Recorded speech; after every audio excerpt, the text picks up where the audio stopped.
Cette maison, ou du moins ce qui en reste, est construite en 1973. Cette maison m'appartient. Lorsque je la construisais, le niveau de la mer était à plus de 100 mètres de la concession. Entre nous et la mer, il y avait une palmeraie. Une palmeraie? Oui. Après la palmeraie? Après la palmeraie, c'était du sable. Effets collatéraux des changements climatiques, l'élévation accélérée du niveau de la mer gagne nos côtes, avec comme corollaire une érosion généralisée. Un des problèmes environnementaux les plus graves qui affectent le Sénégal. L'avance accélérée de la mer nous inquiète beaucoup. Rien que cette année, la mer a avancé de plus de 5 mètres. Ces paillotes ont été déplacées 3 fois de suite cette année. Palmarin, la Belle, était le paradis des cocotiers et des palmiers en tout genre. Avec sa mer bleue et son sable fin. Ce havre de paix et de calme est aujourd'hui menacé par l'avancée de la mer. Ce phénomène d'érosion a emporté sur son passage beaucoup d'infrastructures et équipements socio-économiques dans la communauté rurale de Palmarin. Le campement n'était pas encore détruit il y a 3 mois.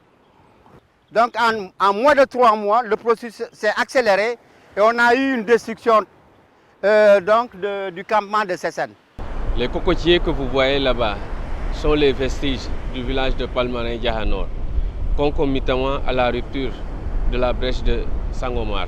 C'est un village qui a connu son déplacement en 1987. J'étais à Diahanor le jour de son engloutissement par la mer. Notre maison était si proche qu'on se lavait les mains dans la mer après avoir mangé. Aujourd'hui, elle est sous les eaux. Comme Diahanor, Differ regrette son ex-usine d'extraction du titane, puis de conditionnement de poissons pour l'exportation, aujourd'hui sous les eaux. Le débarcadère de Differ, véritable poumon économique du village, a été déplacé vers un endroit plus sûr aux grandes dames des populations qui ont perdu là une grosse partie de leur activité économique. Au-delà des cas de Differ et de Diahanor, c'est l'ensemble des îles du delta du Saloum qui est menacé. D'après les études que nous avons menées, de 1954 à 2002, corroborées par d'autres études, montrent que la mer a avancé sur le continent de 130 mètres. 2 à 4 mètres en moyenne sont perdus par an sur le trait de côte. Malgré la menace qui pèse, les gens sont en train de construire. C'est pour cela qu'une directive nationale a été prise pour généraliser, même dans les collectivités locales, les études d'impact environnemental pour toutes les infrastructures d'une certaine ampleur. La dégradation de la mangrove et l'intrusion saline sur les terres cultivables fragilisent de plus en plus l'agriculture dans la zone.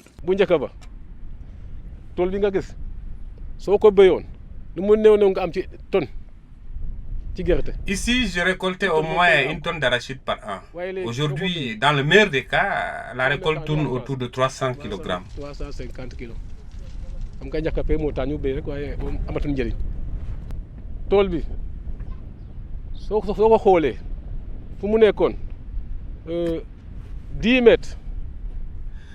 Voyez-vous, la marée salée a gagné 10 mètres sur la longueur initiale du champ durant ces 3 dernières années. Si cela continue, je n'aurai plus où cultiver dans 5 ans. La communauté rurale de Palmarin, coupée en deux à la hauteur du village de pêche de Differ depuis la rupture de la flèche de Sangomar, est de plus en plus agressée par l'érosion côtière. La mer est venue nous rejoindre. Qu'est-ce qui reste maintenant? C'est l'inquiétude et la terreur. Nous n'avons pas les moyens de le résoudre. Nous demandons le secours de l'État ou les ministères concernés pour venir nous assister. Sinon, d'ici peu des années, le village de Palmarin va disparaître pour rien. Cette fragilisation explique la pertinence du choix de cette communauté rurale pour abriter le projet pilote de renforcement de la capacité d'adaptation au changement climatique des communautés appelé projet ACC. Parce que l'environnement en tant que tel est une compétence transférée. Donc la communauté ne peut pas croiser les bras et laisser, grâce à l'aide des partenaires. On avait la Corpa avec qui on avait travaillé, et surtout sur le reboisement. Il y a aussi ACC qui est là, qui nous aide.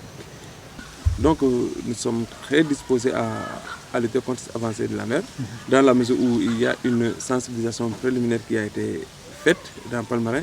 Et grâce à cette sensibilisation, les gens se sont débarrassés de certaines pratiques qu'ils avaient l'habitude de faire, c'est-à-dire extraire le sable ou le coquillage qui était au bord de la mer pour s'en servir, soit en construction ou bien pour mettre dans les maisons.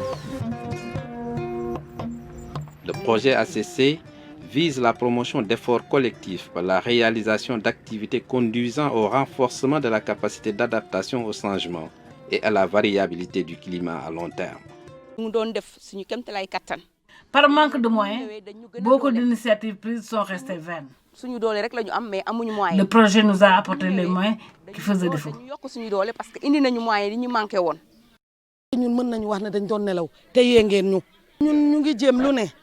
Le projet nous a montré la voie à suivre. On avait tout essayé auparavant.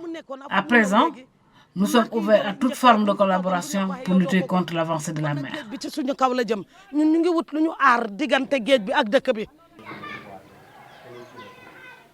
Les activités ont porté d'abord sur la mise en place d'un comité local d'information et de suivi qui sert de relais pour accompagner les activités du projet sur les différents sites.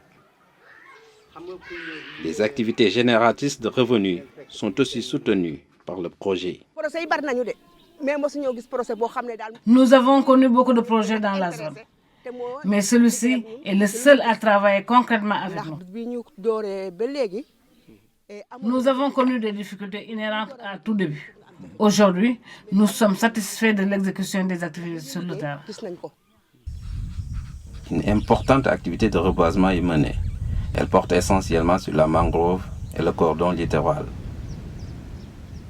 La pépinière régionale de Fatick, sise à Fimela, est mise à contribution pour la production de plants. Il faut planter des arbres pour fixer le sol et ainsi ralentir l'avancée de la mer. Nous sommes mobilisés pendant l'hivernage. L'année dernière, nous avons passé une journée entière sous la pluie à planter des arbres. Il y avait une avancée terrible de la mer. Par contre, les filaos que vous voyez ont pu, par exemple, le reste des filaos ont pu, par exemple, atténuer cette avancée.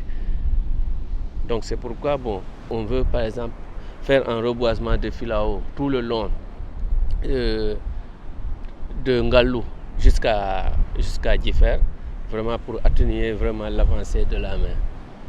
Aujourd'hui, le projet ACCC mène des activités en matière d'adaptation biologique pour lutter contre l'avancée de la mer. Dans le cadre des perspectives, il faut coupler la lutte biologique à la lutte mécanique. Poursuivant l'adaptation biologique, c'est des activités de reboisement, mais pour l'adaptation mécanique, il faut mettre des ouvrages au niveau des points de faiblesse que nous avons identifiés le long du littoral pour atténuer les effets de la houle et des vagues sur le littoral, pour concourir à stabiliser cette frange côtière. Parce que si cela n'est pas fait, nous craignons que ce que les scientifiques ont prédit ne se réalise, c'est-à-dire la disparition pure et simple de la communauté rurale de Palmarin.